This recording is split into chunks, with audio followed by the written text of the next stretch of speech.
కేవలం కలియుగంలో మనుష్యులు అనేకమైనటువంటి పాపకర్మలు చేసి లెక్కలేనన్ని ఆపదలు ఎదుర్కోవలసిన అగత్యం ఏర్పడుతుందని తాను వైకుంఠమును విడిచిపెట్టి సప్తగిరుల మీదకొచ్చి వెంకటాచల పర్వతం మీద ఆనందనిలయ విమానంలో తాను విరాజమానుడై పిలిచినంత మాత్రం చేత పలికి ఉద్ధరించేటటువంటి ఆ భగవంతుని యొక్క కరుణాహృదయాన్ని మనం ఎన్నటికీ మరువకూడదు అని ఆయనకి ప్రస్తుతి చేస్తూ కలిబాధ మాన్పడం కోసం ప్రధానంగా మనుష్యులు ఆశ్రయించవలసినటువంటి రూపాలలో ఒకటి చండీస్వరూపం, కలవు చండీ అని. చండీ పరదేవత అంటే చెడి కోపనే ఇది చండీహి అని. చండీ హోమం చేస్తున్నారు అంటారు. శారదానవరాత్రులు వస్తున్న ఈ చండీ హోమానికి విశేషమైనటువంటి ప్రాధాన్యత. దుర్గా సప్తశతీ మంత్రాలతో అనుసంధానం చేస్తారు. అందులో ఆ చండీ పరదేవత కోపంగా ఉంటుంది అని. కోపంగా ఉంటుంది అన్న మాటని కొంచెం జాగ్రత్తగా అర్థం చేసుకోవాలి. దేని మీద కోపం, ఎందుకు కోపం? కోపం అనేటటువంటిది ప్రబల శత్రువని, కోపం ఉండకూడదని సామాన్యమైనటువంటి మనుష్యకోటికే ప్రబోధం చేస్తున్నటువంటి ఋషులు ఉండగా అమ్మవారికే కోపం ఉంటే ఇంకా దానికన్నా గ్రహణీయమైన విషయం లోకంలో ఉంటుందా? మరి అమ్మవారికి కోపం ఎందుకు అంటే ఆవిడ కోపం మన మీద కాదు, ఆవిడ కోపం ధర్మం మీద కాదు. ఆవిడ కోపం దేని మీద అంటే అధర్మం మీద. ఎక్కడ అధర్మం ఉన్నదో అరే ఇది నాశన హేతువని ఎందుకు తెలుసుకోడు? తక్షణం ఫలితాన్ని ఇచ్చినట్లు కనపడుతుంది, కానీ దీర్ఘకాలమునందు చాలా ప్రమాదకారి. ఆ విషయాన్ని ఎందుకు తెలుసుకోలేకపోతున్నాడు? అందుకే శంకర భగవత్పాదులు సౌందర్యలహరి చేస్తూ ఒక మాట అంటారు, భ్రువౌ భుగ్నీకించిత్ భువన భయభంగ వ్యసనిని అంటారు. అమ్మవారు యథార్థానికి ఇలా కూర్చోవాలి, కానీ ఆవిడ ఇలా కనుబొమలు కొద్దిగా ముడేస్తుందిట. బాగా ముడేసి తీవ్రంగా కళ్ళు విప్పిందనుకోండి ఎవరు దగ్గరికి వెళ్ళరిగా, భయం. కానీ ప్రసన్నంగా చూస్తూ ఉంటుంది, కానీ కనుబొమలు ఇలా కొద్దిగా ముడేస్తుంది. కనుబొమలు ఎప్పుడైనా ముడిపడితే దాని ఉద్దేశ్యం ఏమిటి అంటే ఏదో ఆలోచనా ముద్ర, దేని గురించో ఆలోచిస్తున్నారు అని. ఆవిడికి ఏముంది ఆలోచించడానికి? ఆవిడికేం లేదు. ఆవిడ ఎప్పుడూ నిరంతరం ఆనందస్వరూపిణి. అటువంటి తల్లి దేని గురించి ఆలోచిస్తుంది అంటే శంకరాచార్యులు వారు అన్నారు, అరే ఈ మనుష్యులకు నేను బుద్ధి ఇచ్చాను కదా, బుద్ధి ఇచ్చినప్పుడు వీళ్ళకి ఏదైనా ఇబ్బంది ఏర్పడితే నా వంక తిరిగి అమ్మా అని పిలిస్తే పలకడానికి సిద్ధంగా ఉన్నాను కదా, ఉన్నప్పుడు వీళ్ళెందుకు నా వైపు తిరగరు? నా వైపుకి తిరగకుండా అమ్మా అని పిలవకుండా అధర్మం ఏదో అప్పటికప్పటికి కాస్త మంచి ప్రయోజనం ఇచ్చినట్లు కనపడుతుంది కదా అని దాన్ని ఎందుకు పట్టుకుంటూ ఉంటారు అని భ్రువౌ భుగ్నీకించిత్ భువన భయభంగ వ్యసనిని. నీకు అధర్మం పట్ల అనురక్తి కలుగుతూ ఉంటే నా వైపుకి తిరిగి అమ్మా అను. నీకు ధర్మం మీద అనురక్తి నేను కల్పిస్తానుగా, నేను కాపాడతానుగా, నేను రక్షిస్తానుగా. నన్ను ఎందుకు పిలవవు నేనుండగా? పిలవకపోతే ఏం నువ్వు రక్షించకూడదా అంటే మరి మనుష్య ప్రాణికి బుద్ధినిచ్చిందిగా అమ్మవారు. బుద్ధినిచ్చినప్పుడు అమ్మా అని కనీసం పిలవాలిగా. అలా ఎందుకు పిలవరు వీళ్ళు అని కొద్దిగా కనుబొమలు ఉడివేస్తుంది. అందుకని చండీ పరదేవతని ఆరాధన చేస్తే, అమ్మవారికి నమస్కారం చేస్తే దానివల్ల వచ్చేటటువంటి ప్రయోజనం ఏమిటి అంటే మనలో కలిగేటటువంటి అధార్మికమైనటువంటి ఆలోచనలు పోయేటట్టు చేస్తుంది, ధార్మికమైనటువంటి ఆలోచన కలిగేటట్టు చేస్తుంది. అందుకే మీరు ఎప్పుడైనా గమనించండి, అమ్మవారి చేతిలో ప్రధానమైన ఆయుధాలు ఏముంటాయి అంటే 5 పుష్పబాణాలు ఉంటాయి, చెరుకు విల్లు ఉంటుంది, పాశం ఉంటుంది, ఒక చేతిలో అంకుశం ఉంటుంది, 4 చేతులలో 4 పట్టుకుంటుంది. పక్కనే ఉన్నటువంటి కాంచీపురంలో ఉన్నటువంటి కామాక్షి పరదేవత కూడా ఈ ఆయుధాలే పట్టుకుంటుంది. అందుకే కాంచీదామా కరికలన కుంభస్తననత పరిక్షీణా మధ్యే పరిణత శరచ్చంద్రవదన ధనుర్బాణం పాశం శృణిమపి దధానాకరతలై పురస్తాదస్తాంనః పురమధితురహో పురుషికా అంటారు శంకర్లు. ఎందుకు ఆయుధాలు పట్టుకోవడం అంటే చెరుకు మీరు ఎటు నుంచి కొరకండి తీయగా ఉంటుంది, అటు కొరకండి ఇటు కొరకండి మధ్యలో కొరకండి తీయగానే ఉంటుంది. కోరికలన్నీ కూడా నా వైపు నుంచి వచ్చిన కోరికలు నాకు తీయగా ఉంటాయి. ఒక్కటి గుర్తుపెట్టుకోండి, అసలు కోరికలు లేకుండా ఉండు, ₹1 సంపాదించద్దు అని అసలు ఏ శాస్త్రం చెప్పదు. అలా అనుకుంటే చాలా పొరపాటు. అది ఒక్క సన్యాసాశ్రమానికి చెల్లుతుందేమో కానీ ప్రత్యేకించి గృహస్థాశ్రమంలో ఉన్నవాడు ఏ కోరిక లేకుండా ఎలా బ్రతుకుతాడు? నేనే ఉన్నాను, ఇంత ఉపన్యాసం చెప్పాను, కాసేపు ఆగి ఇంకొక 2 గంటలు పోతే ఆకలేస్తుంది, పలహారం పెట్టమని నా భార్యను అడగకుండా ఉండగలనా? సంతానాన్ని పొందకుండా ఉండగలనా? నా భార్యాబిడ్డల యోగక్షేమం చూడకుండా ఉండగలనా? వాళ్ళకి కావలసినవి సమకూర్చకుండా ఉండగలనా? కోరిక లేకుండా ఎలా బ్రతుకుతాడు మనిషి? కానీ ఇక్కడే చిన్న విషయాన్ని జ్ఞాపకం పెట్టుకోవాలి. కోరిక పుట్టడం ఎప్పుడూ తప్పు కాదు, కోరిక తీర్చుకోవడం ఎప్పుడూ తప్పు కాదు. అసలు శాస్త్రం దాన్ని తిరస్కరించలేదు. మీరు బాగా పట్టుకోవలసినటువంటి విషయం. ఎందుచేత అంటే అలా కానీ అంటే అంతకన్నా పైశాచికత్వం ఇంకొకటి లేదు. ఈశ్వరుడు నిజంగా ఆ మాట అన్నాడు అనుకోండి, ఆయన కన్నా వికృతమైన మనస్తత్వం ఉన్నవాడు ఇంకొకడు లేడు. ఎందుచేత బ్రహ్మాండంలో ఇన్ని సుఖస్థానములు పెట్టాడా, ఇక్కడ జ్ఞానేంద్రియాలు పెట్టాడా, నువ్వు ఏ సుఖం అనుభవించద్దు, ఏ కోరిక నీకు ఉండకూడదు అంటే ఎలా చెల్లుతుంది? ఆయన కోరికలు ఉండకూడదు అని అనలేదు. ఆయన అన్నది ఏమిటంటే కోరికలు ధర్మబద్ధమై ఉండేటట్టు చూసుకోమన్నాడు. మీకు చమత్కారం ఎక్కడుంటుందంటే, నేను ఒక తాడు తీసుకొచ్చి ఇలా తిప్పాను అనుకోండి, ఏం చేసినట్టు? కట్టేశాను. అదే తాడు తీసుకొచ్చి ఇలా తిప్పాను అనుకోండి, విప్పేసినట్టు. ధార్మికమైన కోరిక బంధించదు, విడుదలకి కారణమవుతుంది, అదే మోక్షానికి కారణమవుతుంది. అందుకని ఆశ్రమ వ్యవస్థ అన్నది రావడానికి కారణం అది. బ్రహ్మచర్యం ఉంటుంది, బ్రహ్మచర్యాశ్రమంలో ఒక్క గురువుగారి దగ్గర కూర్చోవడమే. గురువుగారి దగ్గర కూర్చోవడం, గురువుగారి దగ్గర పాఠం వినడం, గురువుగారి దగ్గర జ్ఞానం నేర్చుకోవడం. నేర్చుకుని మనం ఆ నేర్చుకున్నటువంటి విజ్ఞానాన్ని జీవితాంతం ఉపయోగించుకొని అభ్యున్నతిలోకి వచ్చేటటువంటి ప్రయత్నం చేస్తాడు. బ్రహ్మచర్యము అనేటటువంటి ఆశ్రమంలో జీవితాంతం ఉండిపోవడం కుదురుతుందా? ఉండదు. మీరు బాగా పట్టుకోవాలి.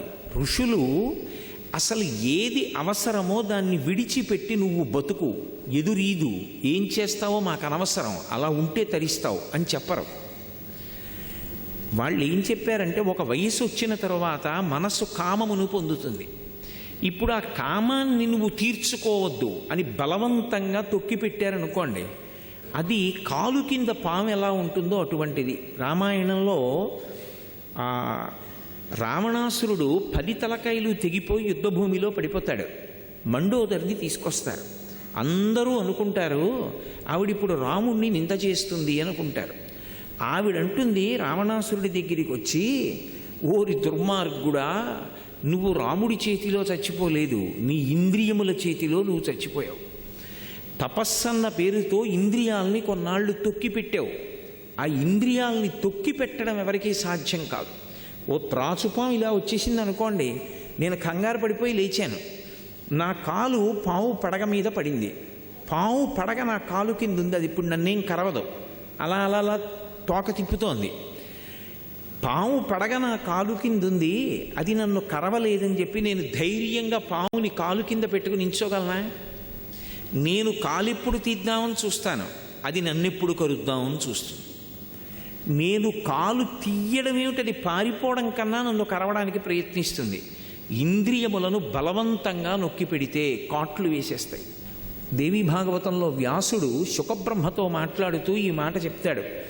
ఇంద్రియాణి బలిష్టాని నన్యుక్తాని మానద అపక్వస్య ప్రకుర్వంతి వికారాం స్థాననీకషః. ఇంద్రియములంత బలవత్తరమైనటువంటివి లోకంలో ఇంకా ఏవీ ఉండవు. అందుకే భాగవతంలో ప్రహ్లాదుడు హిరణ్యకశిపుడితో మాట్లాడుతూ అంటాడు, లోకములన్నీయున్ గెలిచినాడవు, ఇంద్రియానీకము చిత్తమున్ గెలువనేరవు, నిన్ను నిబద్ధు చేయు భీషణ శత్రురార్వుర ప్రభిన్నుల చేసిన ప్రాణికోటిలో నీకు విరోధి లేడొకడు నిర్పున చూడుము దానవేశ్వర అంటాడు. ఇంద్రియాల్ని అరిషడ్వర్గాల్ని గెలవగలిగితే సమస్తాన్ని గెలిచినట్టే. అంత తేలిక కాదు ఇంద్రియాల్ని గెలవడం. అందుకే ఋషులు ఏం చేశారంటే ఒక వయసు వచ్చిన తరువాత మనసులో పొటమరించినటువంటి కామాన్ని ధర్మంతో ముడివేసేశారు.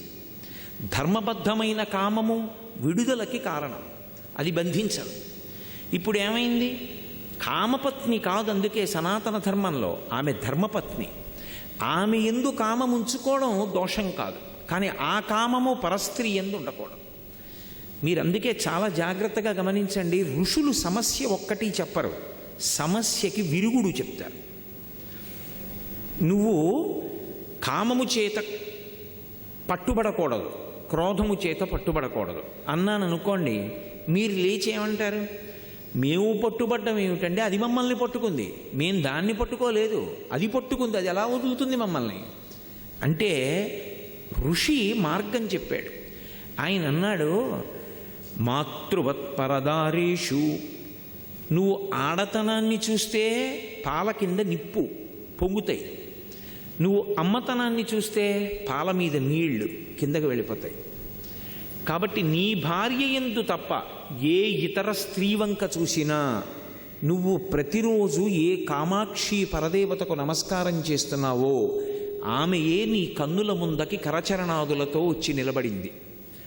ఆ తల్లి వీడిని అనుగ్రహిద్దామని రోజు చదువుతాడు కదూ, సహస్రశీర్షవదన అని చదువుతున్నాడు నామాల్లో, అనేక ముఖాలతో ఉంటుంది కామాక్షి అని. వీడు పాపం ఇన్ని రోజుల నుంచి చదువుతున్నాడు కదా, వీడికి ఒకసారి నేను బోలెడన్ని ముఖాలతో కనిపిద్దామనుకుంది. అనుకుని నన్ను ఓ ఎత్తైన ప్రదేశంలో కూర్చోపెట్టి నా ఎదురుగుండా ఇన్ని ముఖాలతో కూర్చుంది కామాక్షి. ఇప్పుడు ఆ కోణంతో చూడడం మనశ్శాంతికి కారణం. కాబట్టి మాతృవత్పరదారేషు, అన్యకాంతల్ని చూసినప్పుడు అమ్మ అన్న భావన చెయ్యి, అంతే, పాలు కిందకి వెళ్ళిపోతాయి. అంతకన్నా సభాముఖంగా ఇక నేను చెప్పక్కర్లేదు. పరద్రవ్యాణిలోష్ఠవత్, నేను అలా నడిచి వెళ్ళిపోతూ ఉంటాను, ఎన్నో రాళ్ళు కనపడతాయి, కనపడ్డ బెడ్డ ముక్కలన్నీ ఏరుకుని జేబులో వేసుకుంటానా? బెడ్డ ముక్క నాకెందుకు? వేసుకోను. నాది కానిది ఈశ్వరుడు నాకు ఇవ్వనిది, అది నా కష్టార్జితం కాదు, నాకు అక్కడ కనపడింది లోష్ఠవత్, అది బెడ్డ ముక్క, నాకు అక్కర్లా, దాన్ని నేను మా ఇంటికి పట్టుకెళ్ళను. కాబట్టి నీది కానిది ఈశ్వరుడు నీకు ధర్మబద్ధంగా ఇవ్వనిది నీకు కనపడితే అది బెడ్డ ముక్క, వదిలిపెట్టి వెళ్ళిపో. అందుకే ఇందాక బాపిరాజు గారు మాట్లాడుతూ ఉన్నారే, వైరాగ్యం అనేటటువంటిది లోపల బాగా అంకురించాలి తప్ప పైకి నటిస్తే తెలిసేది కాదది. రామకృష్ణ పరమహంస ఒక మాట చెప్తుండేవారు, దంపతులిద్దరూ ఇక మనం వైరాగ్యం పొందేశాం, తీర్థయాత్రలు చేసుకుంటూ వెళ్ళిపోదాం, ఇల్లు అవి పిల్లలకి ఇచ్చేసని బయలుదేరారు. కొంత దూరం వెళ్ళిపోయిన తర్వాత ఒక బంగారు ఉంగరం ఒకటి కనపడింది. భర్త దాని మీద కాలు పెట్టి భార్యని పిలిచి వెనకాతలు వస్తోంది ఆవిడ అన్నాడు, నువ్వు ముందు నడు, 4 అడుగులు వస్తానులే అన్నాడు. ఆవిడంది, నీ వెనక నేనుగా రావాలి, భర్త వెనక భార్య వెళ్ళాలి, భార్య ముందు భర్త వెనక నడిస్తే అది దారుణమైన నడక. ఎవరైనా చనిపోతే ఏ ధర్మోదకాలో ఇవ్వడానికి ఎడుతుంటే ముందు భార్య నడవాలి, వెనక భర్త నడవాలి, అది దారుణమైన నడక అంటారు. ముందు భర్త నడిచి వెనక భార్య నడిస్తే మంగళప్రదమైన నడక అంటారు. అంటే అన్ని వేళలా అలా నడవక్కర్లేదు, ఎప్పుడూ అసలు భర్త కన్నా ముందు భార్య ఉండకూడదండి కాదు, ఇంట్లో బయలుదేరినప్పుడు ఆయన వెనక ఆవిడ బయలుదేరాలి. ఇప్పుడు మా తక్కువ అండి అని ఉండదు అందులో. నేను అసలు మీకు ఒక మాట చెప్తే మీరు నాతో అంగీకరిస్తారు.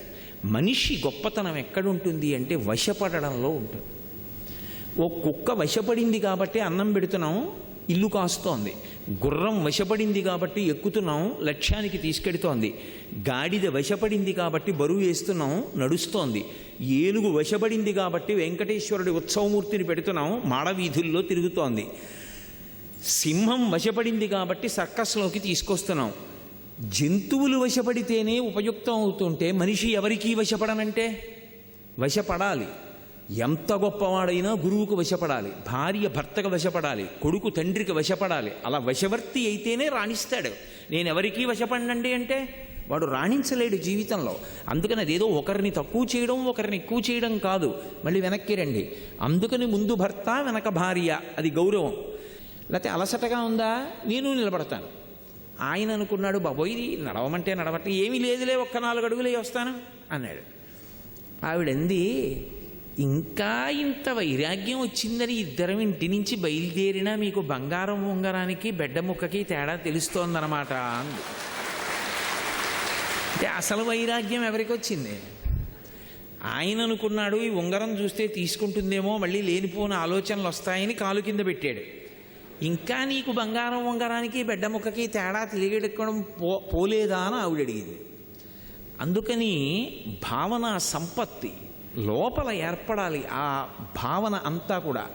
కాబట్టి పరద్రవ్యాణి లోష్టవత్, నీకు అక్కర్లేనిది, అది నీది కానిది బెడ్డ ముక్కగా భావన చేయి.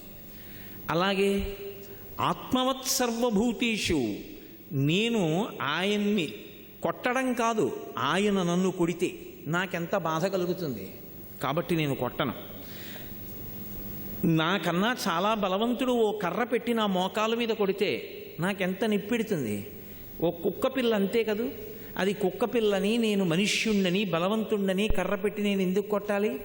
కాబట్టి ఆత్మవత్ సర్వభూతేషు యప్పశ్యతి సపశ్యతి, ఒక పని చేసే ముందు ఒకటే పరీక్ష పెట్టుకో, ఇది నాకు జరిగితే అదొక్కటే ఆలోచించు.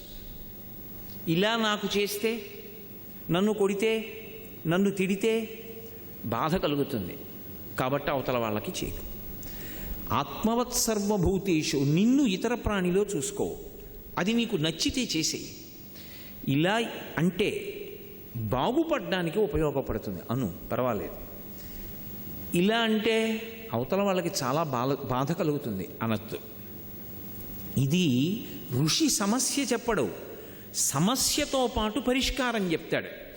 అందుకే కామము పొటమరించినప్పుడు ధర్మపత్నిని పక్కకి చేరుస్తారు వివాహము అని.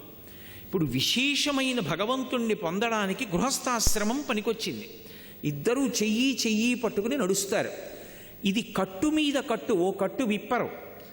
ఏదో పచ్చగడ్డి తీసుకొచ్చి రైతు ఆనపకాయ కోయడానికి ఎడుతూ ఇంక ఇంటికి వెళ్ళిపోతున్నాడు. ప్రదోషం వేళ అయిపోతే పాదు ముట్టుకోకూడదు.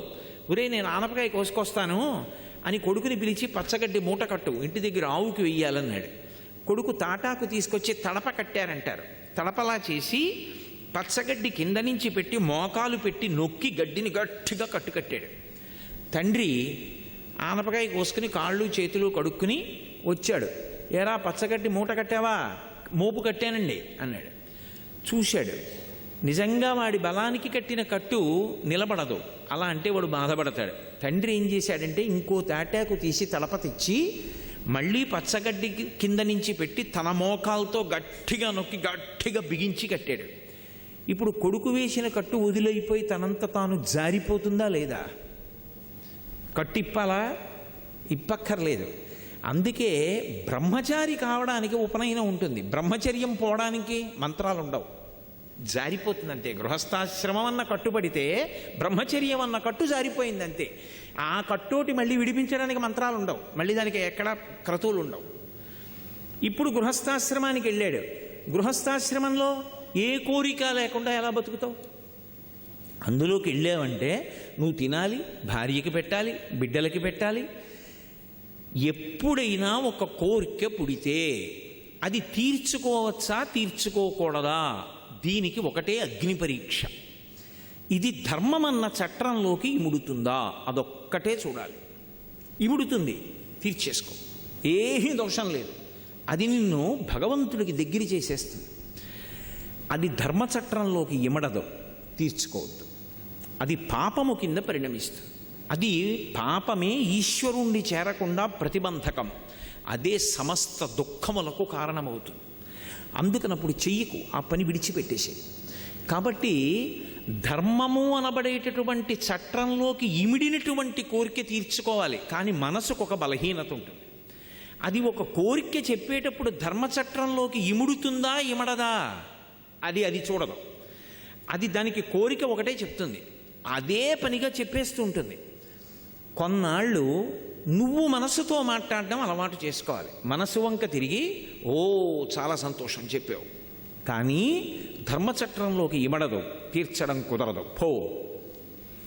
మీరు అలా ఒక్కమారు చెప్పారని ఇంకా ధర్మచట్రంలోకి ఇవ్వడని కోర్కెలు మనం చెప్పినా జీవుడు వినడం, మనం చెప్పద్దు అన్నదేం ఊరుకోదు, చెప్తూనే ఉంటుంది.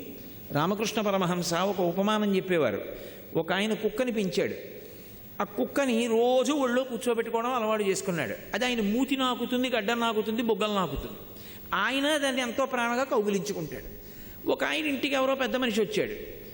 ఏమిట్రా నీకు ఎంత ప్రేమ ఉన్నా కుక్కని ఒళ్ళో కూర్చోబెట్టుకుని కౌగిలించుకుని అది నిన్ను ముద్దెట్టుకోవడం, నాకడం అటువంటి పనులు చేయకూడదు, అసహ్యంగా ఉంటుంది. కుక్క మీద ప్రేమ ఉంటే ఉంచుకో, ఎక్కడ వరకు ఉండాలో అక్కడ వరకు ఉండాలి. అంతేగాని కుక్క ఒళ్ళోకి వచ్చి నాకడం ఏమిటి, తప్పది అన్నాడు. ఆయన ఏం చేశాడు, అయితే నాన్నగారండి ఇవాళ నుంచి కుక్కని ఒళ్ళోకి ఎక్కించుకోను, పెంచుకుంటానంతే. కుక్కను తీసి పక్కన పెట్టేశాడు. ఈయన అనుకున్నాడు కుక్కను వదిలేద్దాం, కుక్కని ఒళ్ళోకి ఎక్కించుకోవద్దని. కుక్కకి తెలియద్దా విషయం? కుక్క ఏం చేస్తుంది, మళ్ళీ పరిగెత్తుకొచ్చి ఒళ్ళో కూర్చుంటుంది. ఈయన ఒక్కటి కొట్టాడు పావులకి అని, అది వెళ్ళిపోయింది. కానీ కుయ్యి కుయ్యి కుయ్యి కుయ్యి కుయ్యి కుయ్యనో అరగంట ఊరుకుంటుంది. మళ్ళీ కాసేపు ఆగి, అదే శ్మశాన వైరాగ్యం, ప్రసూతి వైరాగ్యం, పురాణ వైరాగ్యం అంటే. మళ్ళీ కాసేపు ఆగి మళ్ళీ వచ్చి ఒళ్ళోకి ఎక్కుతుంది. వచ్చినప్పుడల్లా మూతి మీద ఒకటి కొడితే 10 రోజులు పోయిన తర్వాత దూరం నుంచి చూసి ఇలా కాళ్ళు జాపి కుయ్యి కుయ్యి అంటుంది తప్ప మీదకి ఎక్కదు. కొన్ని కోట్ల జన్మల నుంచి మనసుకు అలవాటైపోయింది దాని ఇష్టం వచ్చినవన్నీ చెప్తూ ఉండడం. వింటూ పోతే నువ్వు బానిసవుతావు. వెనక్కి తిరిగి ఆగి ఆలోచించి జవాబు చెప్పడం అలవాటైందనుకోండి, ధర్మబద్ధమైన దానిని తీర్చుట కుదరదు. ఇదే మాట మనసు చెప్తూ ఉండగా కొంతకాలం అయిన తర్వాత సాధనలో మనసు ఏం చేస్తుందంటే అసలు ప్రతిపాదించదు. ఆయన వినడు, అనవసరం అటువంటి కోరిక. ఇప్పుడు మనసుని చంపకూడదు, మనసుని వశం చేసుకోవాలి. అందుకే శంకరాచార్యులు వారు కోతితో పోల్చారు. ఇప్పుడు నేను అలా వస్తుంటే ఓ కోతి ఆ మూల అలా పడుకుని ఉందనుకోండి, నేనేమంటాను, ఏమంటే పాపం దానికి ఒంట్లో బాగోలేదా ఏమిటి అలా పడుకుందంటాను. కోతి అంటే అలా ఆడుకుంటూ ఉండాలి, తిరుగుతూ ఉండాలి. ఎలా తిరుగుతూ ఉండాలి? ధర్మాన్ని పట్టుకుని తిరుగుతూ ఉండాలి.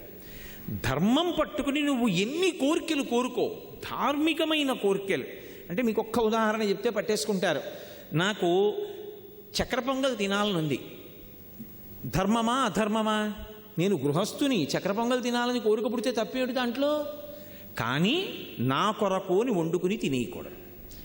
మా ఆవిడ్ని పిలిచి, ఏమోయ్ రేపు పొద్దున చక్కటి చక్కెర పొంగల్ చెయ్యి అని దాన్ని తీసుకెళ్ళి వెంకటరమణమూర్తికి నైవేద్యం పెట్టి, పోనీ మీ ఇష్టం ఏ స్వామికి అయితే ఆ స్వామికి నైవేద్యం చేసి, దాన్ని నేను తినే ముందు మధుర పదార్థం కాబట్టి అది అవతల వారికి సంతోషాన్ని ఇస్తుంది కాబట్టి కొద్దిగా తీసి పక్కన పెట్టి, నేను చక్కెర పొంగల్ని ప్రసాదంగా కళ్ళకద్దుకుని తిన్నాను అనుకోండి, అది నన్నేమీ బంధించదు, అది ప్రసాదమైంది. ఇప్పుడు సర్వం శ్రీ ఉమామహేశ్వర పరబ్రహ్మార్పణమస్తు. స్వస్తి.